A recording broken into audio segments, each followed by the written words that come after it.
Hello ಸ್ನೇಹಿತರೆ, ಎಲ್ಲರಿಗೂ ನಮಸ್ಕಾರ. ತನ್ವಿ ಕ್ರಿಯೇಟರ್ಸ್ ಚಾನಲ್ಗೆ ಸ್ವಾಗತ. ಇಂದು ನಾನು ಅವರೇ ಸೊಪ್ಪಿನಿಂದ ಬಸ್ಸಾರು ಮತ್ತು ಸೊಪ್ಪಿನ ಪಲ್ಯವನ್ನು ಹೇಗೆ ಮಾಡೋದು ಎಂಬುದನ್ನು ನಿಮಗೆ ತೋರಿಸ್ಕೊಡ್ತಾ ಇದ್ದೀನಿ. ಈ ಹಸಿರು ಸೊಪ್ಪು ತುಂಬಾ ಆರೋಗ್ಯಕಾರಿ ಮತ್ತು ಪ್ರಯೋಜನಗಳನ್ನು ಒಳಗೊಂಡಿದೆ. ತುಂಬ ಈಸಿಯಾಗಿ ಮತ್ತು ರುಚಿಯಾಗಿ ಹೇಗೆ ಮಾಡೋದು ನೋಡೋಣ ಬನ್ನಿ. ಮೊದಲು ನಾನಿಲ್ಲೊಂದು ಕುಕ್ಕರ್ನ ತೊಗೊಂಡಿದ್ದೀನಿ. ತೊಗರಿಬೇಳೆಯನ್ನು ಚೆನ್ನಾಗಿ ತೊಳೆದು ತೊಗರಿಬೇಳೆಯನ್ನು ತೊಗೊಂಡಿದ್ದೀನಿ.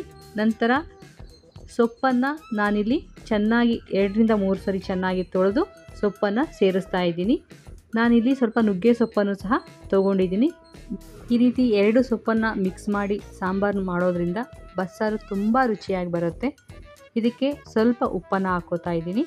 ನಂತರ ಸ್ವಲ್ಪ ನೀರನ್ನು ಸೇರಿಸಿ ನಾನು 1 ವಿಷಲ್ ಬರೋದಕ್ಕೂ ಮುಂಚೆನೇ ಆಫ್ ಮಾಡ್ಕೋತೀನಿ. ಇಲ್ಲಾಂದರೆ ಬೇಗ ಬೆಂದೋಗ್ಬಿಡುತ್ತೆ. ನಾವು ಕುಕ್ಕರ್ಗಿಂತ ತಪ್ಪಲೆಯಲ್ಲೂ ಸಹ ಮಾಡ್ಕೋಬೋದು. ಈಗ ನಾನಿಲ್ಲಿ ಮಸಾಲೆಗೆ ರೆಡಿ ಮಾಡ್ಕೋತಾ ಇದ್ದೀನಿ. ಮೊದಲು ಸ್ವಲ್ಪ ಎಣ್ಣೆಯನ್ನು ಹಾಕಿ 1 ಈರುಳ್ಳಿಯನ್ನು ಹಚ್ಕೊಂಡು ಹಾಕ್ಕೋತಾ ಇದ್ದೀನಿ. ಇದನ್ನು ಸ್ವಲ್ಪ ಫ್ರೈ ಮಾಡಬೇಕು.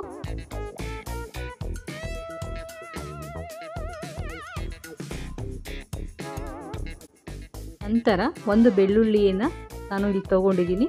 ಈ ಬೆಳ್ಳುಳ್ಳಿಯನ್ನು ಸಹ ನಾವು ಫ್ರೈ ಮಾಡ್ಕೋಬೇಕು. ಒಣಮೆಣಸಿನ್ಕಾಯಿಯನ್ನು ತೊಗೋತಾ ಇದ್ದೀನಿ. ನಂತರ ಟೊಮೊಟೊ ಹಣ್ಣನ್ನು ಸೇರಿಸ್ತಾ ಇದ್ದೀನಿ.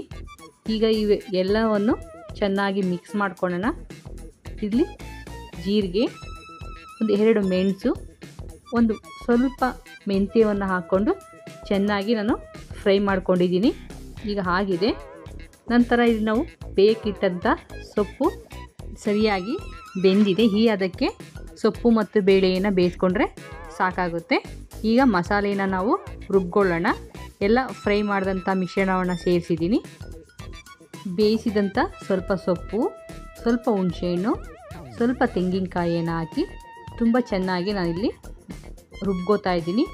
ಈ ರೀತಿ ರುಬ್ಕೊಂಡ ನಂತರ ನಾವು ಒಗ್ಗರಣೆಯನ್ನು ಹಾಕ್ಕೊಳ್ಳೋಣ. ಒಂದು ಬಾಣಲಿಯಲ್ಲಿ ಸ್ವಲ್ಪ ಎಣ್ಣೆ, ಸಾಸಿವೆ, ಕರಿಬೇವಿನ ಸೊಪ್ಪು, ಒಣಮೆಣಸಿನ್ಕಾಯಿ, ನಂತರ ಸಣ್ಣಗೆ ಹಚ್ಚಿಟ್ಟಿರುವಂತಹ ಈರುಳ್ಳಿಯನ್ನು ಹಾಕಿ ಚೆನ್ನಾಗಿ ಫ್ರೈ ಮಾಡ್ಕೊಂಡಿದ್ದೀನಿ. ಇದರಲ್ಲಿ ಸ್ವಲ್ಪ ನಾನು ಸಾಂಬಾರಿಗೆ ಹಾಕ್ತಾಯಿದ್ದೀನಿ. ನಂತರ ಈ ಒಗ್ಗರಣೆಗೆ ಸೊಪ್ಪನ್ನು ಸೇರಿಸಿ ಚೆನ್ನಾಗಿ ಮಿಶ್ರಣ ಮಾಡ್ಕೋತಾ ಇದ್ದೀನಿ. ಈ ರೀತಿ ಚೆನ್ನಾಗಿ ಮಿಶ್ರಣ ಮಾಡ್ಕೋಬೇಕು. ನಂತರ ಹಸಿ ತೆಂಗಿನಕಾಯಿಯನ್ನು ತುರಿದು ಇದಕ್ಕೆ ಮಿಕ್ಸ್ ಮಾಡಬೇಕು. ಇದರೆಲ್ಲ ವಿಡಿಯೋ ಸ್ಕಿಪ್ ಆಗಿದೆ. ನೀವು ಹಸಿ ತೆಂಗಿನಕಾಯಿ ತುರಿಯನ್ನು ಸೇರಿಸ್ಕೊಳ್ಳಿ, ತುಂಬ ಚೆನ್ನಾಗಿರುತ್ತೆ ಪಲ್ಯ. ನಂತರ ನಾವು ರುಬ್ಬಿದಂತಹ ಮಸಾಲೆಯನ್ನು ನಾನು ಸಾಂಬಾರಿಗೆ ಸೇರಿಸ್ತಾ ಇದ್ದೀನಿ. ಈ ಸಾಂಬಾರನ್ನ 2 ಕುದಿ ಬರೋ ತನಕ ಕುದಿಸಿದ್ರೆ ಸಾಂಬಾರು ರೆಡಿ ಆಗುತ್ತೆ.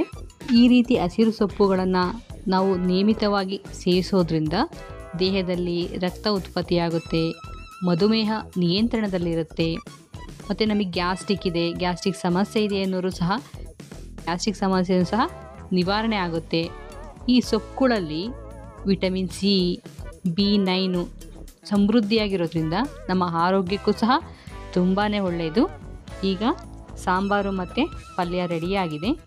ಈ ರೀತಿ ಒಮ್ಮೆ ಮನೆಯಲ್ಲಿ ನೀವು ಸಹ ಟ್ರೈ ಮಾಡಿ ಹೇಗೆ ಬಂತು ಎಂಬುದನ್ನು ಕಮೆಂಟ್ ಮೂಲಕ ತಿಳಿಸಿ. ಲೈಕ್ ಮಾಡಿ, ಶೇರ್ ಮಾಡಿ, ದಯವಿಟ್ಟು ಸಬ್ಸ್ಕ್ರೈಬ್ ಮಾಡಿಕೊಳ್ಳಿ. ಈ ವಿಡಿಯೋ ನೋಡಿದ್ದಕ್ಕಾಗಿ ಎಲ್ಲರಿಗೂ ಧನ್ಯವಾದಗಳು.